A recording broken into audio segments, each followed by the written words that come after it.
Welcome to Goyla IAS. जैसे कि आप सब जानते हैं कि हमने पहले भी इसके बारे में बात की है कि जो राजस्थान में कृषि प्रवेशक भर्ती है वो आपको देखने को मिलेगी जनवरी में 2026 में। जो आपका 1 जनवरी से लेके 7 जनवरी का टाइम पीरियड है, जो आपका पहला सप्ताह रहने वाला है, उसी में आपको इस भर्ती का जो नोटिफिकेशन है वो देखने को मिलेगा। तो जितने भी स्टूडेंट्स बीएससी जिन्होंने अपनी कर रखी है एग्रीकल्चर फील्ड में, वो सभी एलिजिबल रहेंगे इसके लिए। तो उसी से रिलेटेड आज का जो हमारा टॉपिक है, जो विषय है, वो रहने वाला है स्प्रिंकलर सिंचाई के बारे में। यानी कि आपका जो सिलेबस है उसमें आपको सिंचाई के जो माध्यम है, जो इरिगेशन के जो माध्यम है, उनके बारे में पढ़ने को बोला है। उसी में से एक जो पार्ट है, एक टॉपिक है, स्प्रिंकलर से कैसे सिंचाई की जाती है, उसके बारे में आज का जो विषय है हमारा रहने वाला है। जैसे कि हमने एग्जाम का जो पैटर्न है, जो पाठ्यक्रम है, वो उसके बारे में पहले भी आपसे बातचीत की है कि जो आपका जो पहला भाग है वो रहने वाला है सामान्य हिंदी का। जो भाग दूसरा है वो राजस्थान का जो सामान्य ज्ञान है, जो इतिहास है, संस्कृति है, उसके बारे में रहेगा। ये जो भाग तीसरा, चौथा और ये जो पांचवा भाग है आपका, ये तीनों भाग आपके जो है एग्रीकल्चर विषय से संबंधित रहने वाले हैं, जिसमें आप पढ़ोगे शस्य विज्ञान के बारे में, उद्यानिकी के बारे में और पशुपालन के बारे में। तो जो कुल योग है, जो टोटल हमारी जो संख्या है प्रश्नों की, वो रहने वाली है 100। और कुल अंक आपको कितने मिलेंगे, जो मैक्सिमम मार्क्स रहेंगे वो रहेंगे 300। तो आज हम इसी कृषि प्रवेशक भर्ती के संबंधित जो आपका सिलेबस है, जो शस्य विज्ञान यानी कि जो आपका एग्रोनॉमी का सिलेबस है, उसमें आपका एक विषय है, एक पॉइंट है, जैसे कि आप यहाँ पे देख सकते हो, सिंचाई की जो विधियां हैं उसमें विशेषित रूप से आपको क्या पढ़ना है, फवारा यानी कि जो स्प्रिंकलर टाइप जो सिंचाई की जाती है, बूंद बूंद यानी कि ड्रिप इरिगेशन, और रेन गन यानी कि रेन गन से जो इरिगेशन दी जाती है। तो इसी से जुड़ी हुई जो हमारी पहली टाइप है, जो पहली हमारी प्रक्रिया है, उसके बारे में आज हम पढ़ेंगे। वो क्या है, फवारा से कैसे सिंचाई की जाती है, यानी कि हम पढ़ेंगे स्प्रिंकलर से कैसे सिंचाई की जाती है, कैसे इरिगेशन दी जाती है।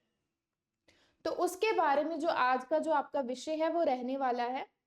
तो शुरुआत करते हैं। देखिए, आपको पता होना चाहिए कि स्प्रिंकलर सिंचाई होती क्या है। अगर हम बात करें, सिंचाई के बहुत सारे माध्यम होते हैं। जो पुरातन समय में चलता आ रहा है कि आप खेत में खुला ऐसे ही पानी जो है उसे प्रवाह कर देते हैं, छोड़ देते हैं। लेकिन उससे क्या होता है, उससे काफी सारे जो नेगेटिव जो इम्पैक्ट है वो पड़ते हैं। काफी सारी जो कमियां हैं उस सिस्टम में, वो बेसिकली जो कमी है वो किस चीज में है कि जो आपकी मिट्टी की ऊपर वाली जो सतह है वो पानी के बहाव के साथ वो खराब हो जाती है। उसमें जो जुड़े हुए जो मिनरल्स हैं, जो न्यूट्रिएंट्स हैं, वो सब खराब हो जाते हैं। तो सॉइल इरोजन होने के चांसेस है, जो आपकी ऊपर वाली सतह है वो खराब हो जाएगी। तो इसी के लिए, इसी चीज को सॉल्व करने के लिए नई नई टेक्निक जो है एग्रीकल्चर में आती रहती है, न्यू इनोवेशंस आती हैं। उसी में से एक है हमारे पास स्प्रिंकलर माध्यम से सिंचाई करना। अब ये होता क्या है, स्प्रिंकलर सिंचाई एक ऐसी विधि है, एक ऐसा मेथड है जिसके द्वारा जो पानी है वो कृत्रिम वर्षा मतलब आर्टिफिशियल रेन की फॉर्म में जो आपकी जो पानी है, पानी को प्रेशर के साथ, क्योंकि पानी नॉर्मली किसी पंप सोर्स से, किसी सोर्स से जब पानी आ रहा है, जब वो पानी जमीन पर वर्टिकली फ्लो कर रहा है, हॉरिजॉन्टली फ्लो कर रहा है, तो उसमें इतना प्रेशर नहीं बनता। लेकिन वहीं अगर आप उस पानी के सोर्स की हाइट यानी कि ऊंचाई को बढ़ा देंगे और एक राइजर से प्रेशर के साथ उस पानी को फेंकेंगे, तो वो पानी ऐसे कृत्रिम वर्षा के रूप में यानी कि आर्टिफिशियल रेन के रूप में नीचे आके गिरेगा। अब उससे क्या होएगा, उससे काफी सारे फायदे हैं हमारे। एक तो जो पानी की जो अनियमित रूप से जो वर्तो हो रही थी, जो खराब हो रहा था, वो कम हो जाएगा, क्योंकि पानी जो है नियमित रूप से पूरी जो मिट्टी है उस पे जाएगा, और ये उसका जो पहला लाभ है वो रहने वाला है। वर्षा का दबाव बनाने के लिए पानी को स्प्रिंकलर नामक उपकरण के नोजल के माध्यम से नीचे छिड़का जाता है, निकाला जाता है। अब जैसे कि आप इस पिक्चर में देख सकते हो कि नीचे पानी का जो लेवल है उसे एक ऊंचाई दी जाती है, उसके लिए एक लेवल यूज किया जाता है, एक राइजर यूज किया जाता है। अब इसका काम क्या है कि पानी को अगर एक ऊंचाई के साथ, एक प्रेशर के साथ नीचे हम फेंकेंगे तो वो एक कृत्रिम वर्षा यानी कि एक आर्टिफिशियल रेन के रूप में जो हमारी मृदा है, मिट्टी है, वहां पे जाके गिरेगा और वो नियमित रूप से हमारी जो फसल है वहां तक पहुंच जाएगा। अब इसमें जो स्प्रिंकलर हेड है, हेड का मतलब क्या है, जो ऊपरी वाला भाग है, ऊपर वाला भाग है, वहां पे जो हेड लगा होता है इसे हम बोलेंगे जो स्प्रिंकलर का हमारा हेड है। जहां से पानी नोजल से निकल के आएगा इसे हम बोलेंगे स्प्रिंकलर हेड।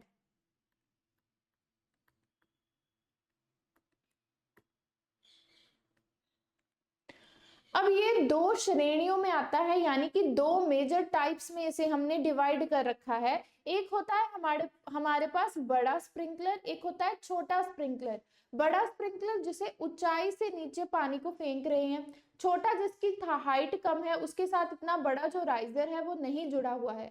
प्लस जो बड़ा स्प्रिंकलर है वहां से पानी को प्रेशर के साथ नीचे फेंकने के लिए जो प्रेशर लगेगा वो ज्यादा लगेगा एज कंपेयर टू दी छोटा स्प्रिंकलर। यानी कि अगर हम इन दोनों को कंपेयर करें तो जो बड़ा स्प्रिंकलर है उसमें से पानी का नीचे बहाव लेके आने के लिए जो हमें प्रेशर लगेगा वो कंपैरेटिवली थोड़ा ज्यादा लगेगा। अब छोटा स्प्रिंकलर, अब जो हम छोटा स्प्रिंकलर यानी कि माइक्रो स्प्रिंकलर जो हम टाइप पढ़ते हैं उसकी फर्दर काफी टाइप्स होती है, माइक्रो स्प्रिंकलर, मिनी स्प्रिंकलर। ये इसकी जो विशेष रूप से जो इसकी टाइप्स है वो रहती है।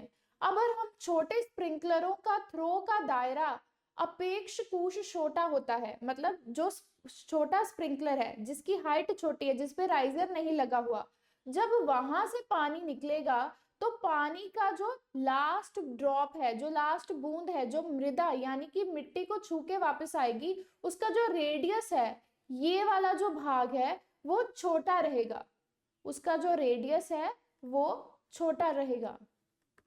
वो कम दबाव और कम प्रवाह की स्थितियों में काम कर सकता है। यानी कि अगर आप छोटा स्प्रिंकलर यूज कर रहे हो तो आपका जो कम दबाव यानी कि कम पानी का प्रेशर है या कम प्रवाह है, इतना वाटर फ्लो नहीं है, उस स्थिति में आप यूज कर सकते हो इस छोटे साइज वाले स्प्रिंकलर को। क्योंकि छोटे स्प्रिंकलरों की वर्षा दर अपेक्षाकृत हल्की होती है, इसलिए मृदा अपरदन की जो संभावना है वो कम हो जाती है, नगण्य हो जाती है, मतलब कम हो जाती है, बहुत ही नेग्लिजिबल हो जाती है। अब जो हमारे छोटे स्प्रिंकलर है, अब वहां से जो पानी है प्रेशर के साथ तो आ रहा है, लेकिन वहां पे प्रेशर थोड़ा कम है, तो उससे क्या होएगा, जो मृदा अपरदन, अपरदन मतलब जो सॉइल की इरोजन की जो चांसेस हैं, जो संभावना है वो नेग्लिजिबल हो जाएंगी, यानी कि नामात्र हो जाएंगी। इस प्रकार संकरी शतों वाली जो छोटी असमान भूमि की सिंचाई करते समय हमें छोटे स्प्रिंकलर उपयोग होते हैं। यानी कि जहाँ पे अनइवन लैंड है, जहाँ पे जो हमारी जमीन है उसमें लेवलिंग नहीं है, वहां पे भी हम स्प्रिंकलर इरिगेशन को यूज कर सकते हैं। आगे जो विभाजित जो टाइप्स हैं, जो छोटा स्प्रिंकलर है उसको भी फर्दर, यानी कि जो हमारा स्मॉल साइज्ड ऑफ स्प्रिंकलर है उसको फर्दर दो भागों में हमने डिवाइड कर दिया है। एक होता है मिनी स्प्रिंकलर, दूसरा हमारे पास होती है सेकंड टाइप माइक्रो स्प्रिंकलर। जब हम माइक्रो स्प्रिंकलर की बात करें तो यहाँ से जो प्रवाह रहने वाला है, जो वाटर का इनफ्लो रेट रहने वाला है, उसका दर रहेगा 150 लीटर प्रति घंटे के रफ्तार से जो पानी है वो नीचे गिरेगा। अगर हम मिनी स्प्रिंकलर की बात करें तो वहीं ये जो प्रवाह का दर है वो कितना रहने वाला है, 150 से 300 लीटर के प्रति घंटे के बीच में इसका जो दर है ये रहने वाला है। यानी कि 150 से 300 लीटर पर आवर की फॉर्म में ये जो वाटर एप्लीकेशन रेट है वो रहता है।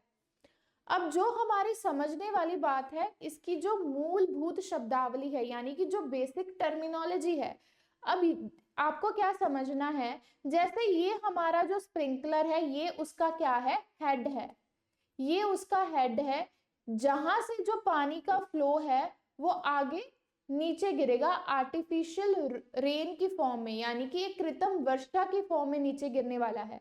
अब यहां से अगर जो स्प्रिंकलर का हेड है, यहाँ पे नोजल लगी है, तो यहाँ से जो पानी नीचे आ रहा है, और जिस मृदा की जो पानी की जो लास्ट बूंद है, मृदा की जिस पॉइंट को टच कर रही है, जो लास्ट हमारा जो पॉइंट रहेगा, उसको हम क्या बोलेंगे, रेडियस ऑफ थ्रो। यानी कि ये जो रेडियस रहने वाला है, इसे हम बोलेंगे रेडियस ऑफ थ्रो। और ये जो पूरा डायामीटर है, मतलब ये जो दूरी है एक स्प्रिंकलर हेड के बीच में और मृदा की वो लास्ट पॉइंट जहां पे पानी गिर रहा है, उन दोनों के बीच में जो दूरी है, इसे हम क्या बोलेंगे, वेटिंग डायामीटर। क्या बोलेंगे, वेटिंग डायामीटर। तो ये इसकी जो बेसिक शब्दावली है, इसको आपको समझना है। एक हमारे पास रेडियस ऑफ थ्रो है, एक हमारे पास वेटिंग डायामीटर है। मतलब क्या है कि जो स्प्रिंकलर हेड से जब पानी निकल के आ रहा है, तो मिट्टी की जो लास्ट सतह है, जहां तक पानी पहुंच रहा है, उसके बीच में जो दूरी है, उसे हम बोलेंगे रेडियस ऑफ थ्रो। तो शब्दावली को अब हम समझते हैं। शब्दावली एक रूपता प्राप्त करना। वेटिंग सर्कल, जमीन पर वह गोलकार क्षेत्र जहां स्प्रिंकलर हेड से पानी प्रपेक्षित होता है, वेटिंग सर्कल के व्यास को वेटिंग डायामीटर कहा जाता है। ये हमने पहले भी समझा है कि जमीन का जो लास्ट जो सतह है, जहां पर मृदा तक पानी जो पहुंच रहा है, उसकी जो आखिरी बूंद है, वहां तक अगर हम देखें तो उसे हम बोलेंगे वेटिंग सर्कल। और एक हमारे पास होता है radius of throw. Sprinkler head और वर्षा के सबसे दूर के बिंदु के बीच में जो चयनित दूरी है, उसे आमतौर पर वर्षा की दर स्प्रिंकलर हेड से जितनी दूरी होती है, उतनी ही कम हो जाती है। यानी कि जो स्प्रिंकलर का हेड है और जो मृदा की जो लास्ट, जहां आपने फसल उगा रखी है अपनी मृदा में, अपनी सॉइल में, वहां तक जब पानी जा रहा है, पानी जब स्प्रिंकलर हेड से निकल के लास्ट पॉइंट तक जा रहा है, तो उनके बीच में जो डिस्टेंस है, उसको हम क्या बोलेंगे, waiting circle, waiting diameter, waiting diameter. यानी कि वहां तक जो पानी है, वो उसकी रेंज है, वहां तक वो पहुंच पा रहा है। जल अनुप्रयोग करने की एक रूपता। अब इससे क्या है, वाटर यूजेज एफिशिएंसी है जो बढ़ जाती है। स्प्रिंकलर इरिगेशन का जो मेन मोटिव है, जो मेन मकसद रहने वाला है, वो क्या होता है, इसकी जो पानी की जो एफिशिएंसी है, कि पानी जो है बहुत ही ज्यादा एफिशिएंटली यूज हो पाएगा। और इसके क्या होएगा, जो हमारी वाटर यूजेज एफिशिएंसी है, वो 70%, लगभग 70% तक उसमें इंप्रूवमेंट देखने को मिलती है। वर्षा का ओवरलैपिंग, यानी कि जब स्प्रिंकलर इरिगेशन से पानी निकल के आ रहा है, अब एक हेड से जब पानी निकलता है, तो वहां से पानी निकल के दोनों साइड्स फैल के नीचे जो हमारी फसल मिट्टी पे लगी है, वहां तक पानी पहुंचाता है। लेकिन एक स्प्रिंकलर से जब पानी निकलता है, तो दोनों साइड जो रेडियस ऑफ थ्रो है, वो अनियमित होता है, दोनों साइड यूनिफॉर्म नहीं होता है। अब उसे यूनिफॉर्म करने के लिए जो हमारा दूसरा स्प्रिंकलर हेड है, मतलब दो स्प्रिंकलर हेड के बीच में जो दूरी है, उसे एक फिक्स दूरी, एक फिक्स डिस्टेंस पर रखा जाता है। और वो डिस्टेंस कितना रहना चाहिए, जितना इसका जो वेटिंग डायामीटर है, जो वेटिंग डायामीटर है, उसका 50 से 60% जो डिस्टेंस है, वहां पे हमारा जो दूसरा स्प्रिंकलर हेड है, उसे लगाना चाहिए, ताकि जो पानी की जो अनियमित रूप से जो वर्षा हो रही है, उसे हम कंट्रोल कर सके। एक व्यक्तिगत स्प्रिंकलर हेड से वर्षा पूरे वेटिंग सर्कल में एक समान नहीं होती। मतलब एक हेड से जो वर्षा का जो दर है, वो एक समान अनियमित होता है। इसी समान जल विवरण प्राप्त करने के लिए दो स्तर स्प्रिंकलरों के बीच में जो दूरी रखनी है, वो आपको कितनी रखनी है, जितनी की वेटिंग डायामीटर है, उसका आपको 50 से 60% जो दूरी है, उसको आपको रखना है। अब जब पानी अब जैसे कि हमने पहले भी बात की, जो राइजर है, जो नीचे जो राइजर के ऊपर क्या लगा है, हमारा जो स्प्रिंकलर हेड है, वहां से जब नोजल के थ्रू पानी का बहाव नीचे आ रहा है तो वो किसी प्रेशर के साथ आ रहा है, ताकि जो पानी है वो स्प्रिंकलर यानी कि रेन की फॉर्म में नीचे गिरे। नॉर्मली अगर हम पानी से को पाइप्स के थ्रू डालेंगे तो पानी तो नॉर्मली वे में फ्लो होएगा, लेकिन यहाँ पे क्या किया है, प्रेशर ही पीछे से इतना डाल दिया जाता है कि जो पानी है वो कृत्रिम जो रेन है, वर्षा है, उसके रूप में मृदा तक पहुंचती है, आपकी फसलों तक पहुंचती है। अब जो पानी का दबाव है उसके बेस पे अगर हम देखें तो पानी का जो दबाव है उसके बेस में हमारे पास बहुत अधिक दबाव यानी कि इंटेंस प्रेशर वाले पंप भी आते हैं, बहुत कम दबाव यानी कि लीस्ट जो प्रेशर वाले पंप होते हैं, और इष्टतम, इष्टतम मतलब ऑप्टिमम जो दबाव वाले जो हमारे पास स्प्रिंकलर सिस्टम्स होते हैं वो भी अवेलेबल होते हैं। सो पानी का जो दबाव है यानी कि जो वाटर का जो प्रेशर है, दबाव बस पानी के संदर्भ की ऊर्ध्वाधर ऊंचाई है, मतलब दबाव के में यानी कि प्रेशर में जो पानी है वो कैसे निकल रहा है वो डिपेंड करेगा कि राइजर की जो जमीन से, मृदा से दूरी कितनी है। स्प्रिंकलर दबाव में पानी की ऊर्जा के माध्यम से संचालित होता है और बहुत अधिक या बहुत कम होता है, वह वंशनीय नहीं है क्योंकि यह जल अनुप्रयोग की एक रूपता को प्रभावित कर सकता है।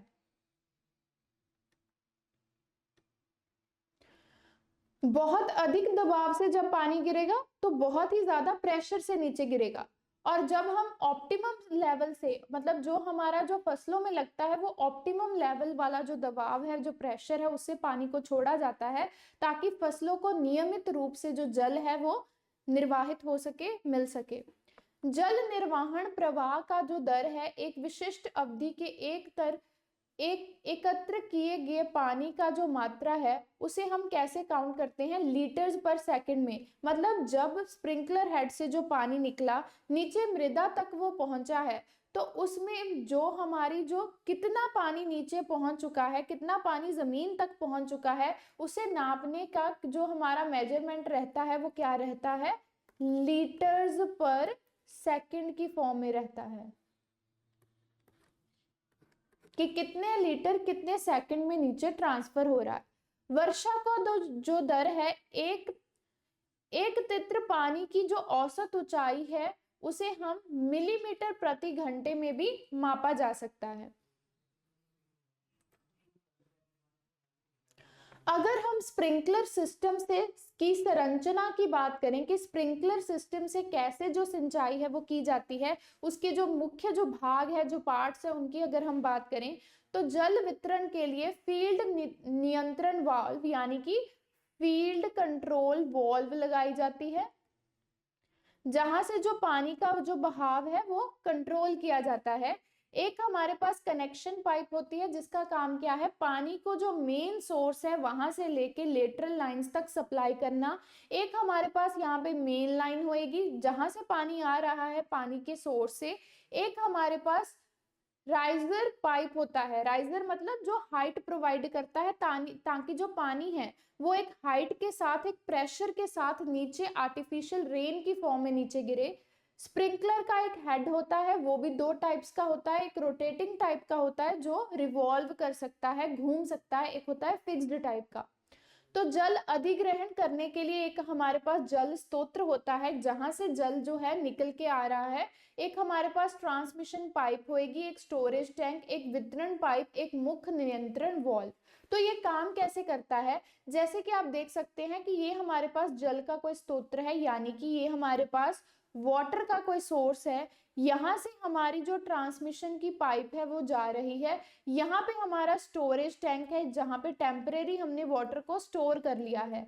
उसके बाद ये जो है हमारी जो मेन लाइन है, इस मेन लाइन से होते हुए मुख्य नियंत्रण वाल्व से होते हुए जो पानी है फील्ड नियंत्रण वाल्व यानी कि यहाँ से जो पानी है वो फील्ड में जा रहा है, हमारी फसलों तक पहुंच रहा है, इसे क्या बोलेंगे, फील्ड कंट्रोल वाल्व यानी कि फील्ड नियंत्रण वाल्व। और यहाँ से अगर हम बात करें तो लास्ट में हमारे जो जाते हैं वो लेटरल लाइंस है और ऊपर लगा हुआ है क्या है, स्प्रिंकलर हेड।